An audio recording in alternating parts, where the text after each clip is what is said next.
പ്രാഥമിക നിഗമനമല്ല. നമുക്കതിൻ്റെ 3-4 റിസൾട്ട് കിട്ടിയാൽ മാത്രമേ വ്യക്തമായിട്ട് പറയാൻ പറ്റുള്ളൂ. പോലീസ് ചെയ്ത് നിയമപരമായിട്ടുള്ള നടപടി മാത്രമാണ്. ഒരാളെ മിസ്സിംഗ് ആണെന്ന് പറഞ്ഞിട്ട് പരാതി കിട്ടിയിരുന്നു. അതിൻ്റെ അടിസ്ഥാനത്തിൽ കേസ് രജിസ്റ്റർ ചെയ്തു.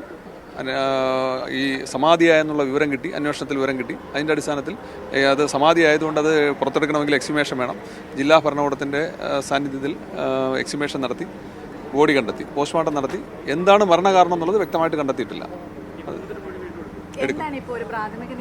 ഇല്ല, പ്രാഥമിക നിഗമനത്തിലൊന്നും എത്തിയിട്ടില്ല. ഇല്ല, അങ്ങനെ ഇപ്പോൾ പറയാറായിട്ടില്ല. ചോദ്യം ചെയ്യും, അന്വേഷണത്തിന്റെ ഭാഗമായിട്ട് ചോദ്യം ചെയ്യും. നിലവിൽ അത് പറയാൻ പറ്റില്ല. അത് റിസൾട്ട് കിട്ടിയാലേ അറിയാൻ പറ്റുള്ളൂ. അയച്ചിട്ടുണ്ട്. അത് എത്ര ദിവസം എന്നറിയില്ല. അവിടെ നിന്ന് റിസൾട്ട് കിട്ടാൻ സ്വാഭാവികമായിട്ടുള്ള സമയമെടുക്കും. മാക്സിമം നേരത്തെ തരാൻ വേണ്ടിയിട്ട് നമ്മൾ റിക്വസ്റ്റ് കൊടുക്കുന്നുണ്ട്.